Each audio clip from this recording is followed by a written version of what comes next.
silence, the light in my eyes, barely surviving. It's making me feel I'm alone on this island, lost in the labyrinth. It's weighing me down, and all of the sirens are waiting forever. They drive me insane. No way. Every time I take a step, I get closer to the edge. But today, I don't care. I'm diving into the waves. Push me to the deep end, 'cause I'm in it for the thrill. I can stay for the rest of my life. Push me to the deep end, 'cause if this is how it feels, oh, just know I'll never leave. It's time that I figured it out now, that I never run out of love. Hi guys! Welcome to another Staycation series. And currently, nasan tayo? 3? April 11 actually, we decided to watch yung closing exhibition ng Pyro Musical. So, we decided na isabay na rin namin yung another staycation series namin by going sa hotel na nearby dito sa Boa. We tried to inquire sa Conrad, Danson, Microtel, pero ito kasi yung medyo, alam mo yun, nasa price na affordable. Kasi we booked this 8,000 directly doon sa website nila. Kasi nung nag-check ako sa Agoda, umaabot din siya ng 10 to 11K. Hindi na ako mag-book. So, tinry ko lang sa website nila. So, nabook ko siya ng 8,000. Okay, so let's start with the room tour. Okay, so for the bedroom, this room is actually 24-25 square meters. Tapos, ang inclusion niya is 2 queen size bed. We have here yung smart TV nila. Unfortunately, wala siyang internet access doon sa mga applications. So, hindi kami makagamit ng YouTube. Wala rin siyang installed app for Netflix. Tapos, actually, isa pa namin problem dito, yung remote. Hindi gumagana yung isa. So, pinagpalit-palit pa namin yung battery para lang mapagana yung TV.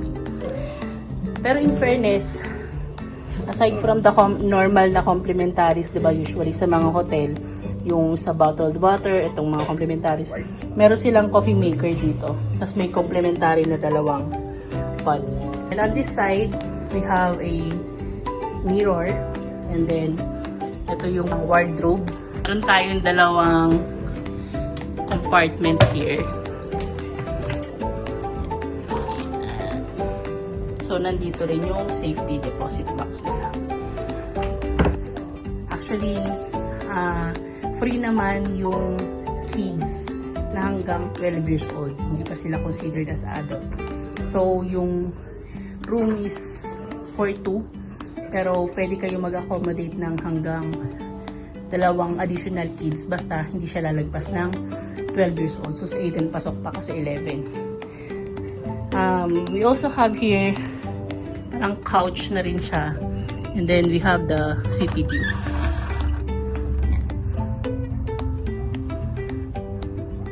So nasa 11th floor kami. You have any additional on the room tour? Wala ka naman yung sa labas. Actually, comfy naman yung bed. Even yung mga pillows. Then on this side, we have the telephone, the alarm clock yata yan. Tapos yung upgraded naman in fairness yung aircon. So, meron tayo ditong mini side table. So ito ang cute-cute nito. Liit niya. Pero ayan, kahit pa paano, functioning naman siya. We also have here mini fridge. Ayan. So di namin siya ginamit. Meron din tayong complimentary dito na sleepers. In fairness naman, makapal naman to.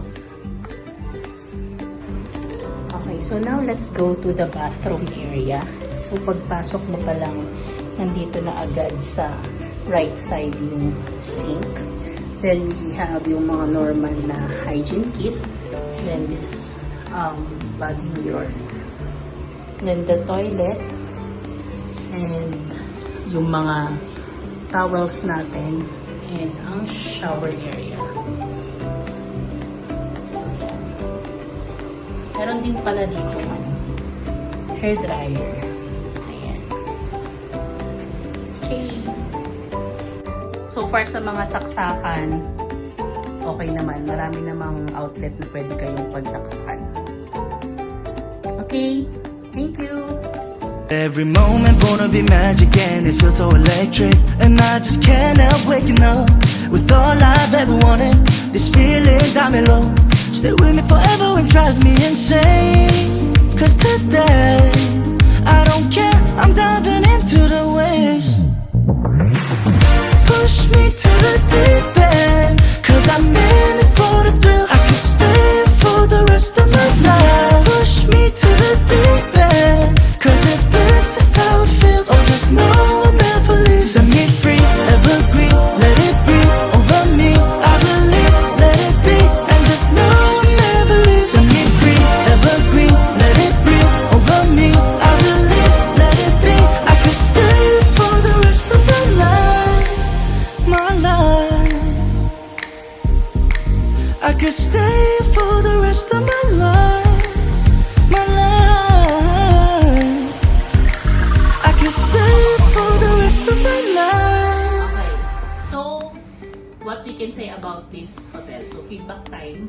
First of all, not worth the price. I understand na mahal siguro dahil pyro musical event. And then, ano yun sa issue sa Middle East? So, di ba nag-start mag-increase yung mga prices. So, yung 8,000, I don't think na worth it siya para dun sa first, maliit kasi yung size talaga ng kwarto. Second, na hindi ko talaga nagustuhan dito is yung customer service. Just to share, check-in dito is 2 p.m. And then late na kami dumating, around 2:30 na. Tapos, hindi pa ready yung room. So, we waited. Tapos, medyo matagal na, bumalik ako sa counter. And then, as if parang walang pending pagdating dun sa mga staff. So, tinawag pa ulit yung staff na nag-assist sa akin. And then, the same yung sinabi sa akin na ililinis pa daw yung room. So, nag-insist ako. I told them na 2 p.m. ang check-in, bakit 2:30 na hindi pa rin ready yung room namin. So, yun pa lang yung time na ginawan nila ng action na mai-book kami sa ibang room. So, yun, medyo na-disappoint na ako. Sa elevator, ang init. Di ko alam kung may energy saving ba na nangyayari. Pero ang init kasi talaga.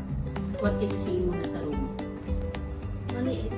To share yung sa Baguio kasi namin, 5,000 lang naman yun. Pero medyo mas malaki ng konti dito.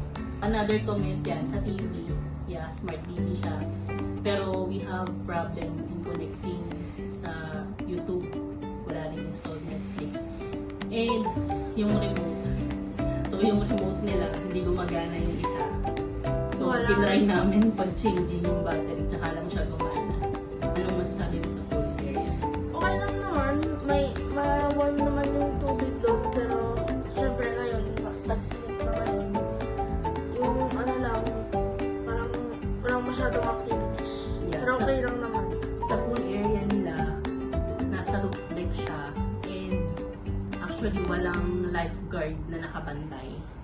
Kaya you need to watch out talaga kung meron kayong mga kids. Tapos, 4 feet siya.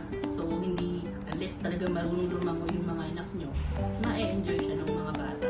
Pero, pag hindi, wala. Dun lang sa gilid. Hawak-hawak lang. Yun ang ganun Ganun na. ka rin eh. Tapos, another thing naman, meron silang mga board games Sa taas. sa taas na pwedeng gamitin ng mga kids. Tapos, may gym din sila sa taas. Maganda yung view. Yung sinilip namin. So, for the buffet breakfast, they have a limited variety of food na pwede nyong pagpilian. So, typical, yun nandun sa menu kanina, plain rice, garlic rice, tapos tocino, fried bangus. So, yun, yung mga typical na breakfast. And then, for those naman na light breakfast lang, meron naman silang mga cereals, may breads din sila. Meron silang mga pastries and fruits. May salad din naman sila.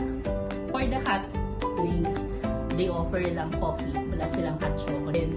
And unlimited actually yata yung coffee nila. Kasi kanina nung medyo kumukonti na yung coffee namin, nag-aalok sila kung would you like to have some more coffee na? Ganon. They have juices. Ang nandun kanina is Four Seasons and pineapple. And then water na merong lemon. The food, nagustuhan mo ba yung food? Oo, pero parang pareho naman lang tayo ng kinain eh. Yung mga tosino tapos yung patatas. Mukhang tosino. Kasi tosino talaga yun. Ah! Hindi po ang tosino. Yung kid pala, considered siya as adult pagdating sa buffet. So, you need to pay full. Tapos, ang isang hindi ko nagustuhan ulit sa customer service, I know may dress code policy. So, nakapasok na kasi kami dun sa resto. Tsaka yung dress code policy, hindi talaga nila yung nare-iterate during pag-check-in. Parang nasa lang siya, nasa isang maliit na papel lang siya. Kasi gusto nilang napapalitan ng hindi nakasabi. So, sabi ko na lang, papaupuin ko na lang yung kid. Tapos yun, kumayag na lang sila. Actually, on the good side naman, no, pagdating sa room, malinis naman siya.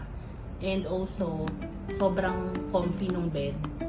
Tapos, ito, yung pillows, actually, ang sarap. Masarap siya. Comfortable talaga yung pillow. And sa bathroom nila, in fairness naman, malinis siya. And then, yun nga, may drainage kasi siya dun sa ilalim ng sink. So, mabilis siyang linisin since meron siyang drainage dun sa katabi mismo ng toilet. Any good thing? Maganda naman yung room, tsaka syempre yung walking distance, malapit lang sa MOA. Which, talking about MOA, nanonood kami ng Pyro Musical kagabi. Maganda naman.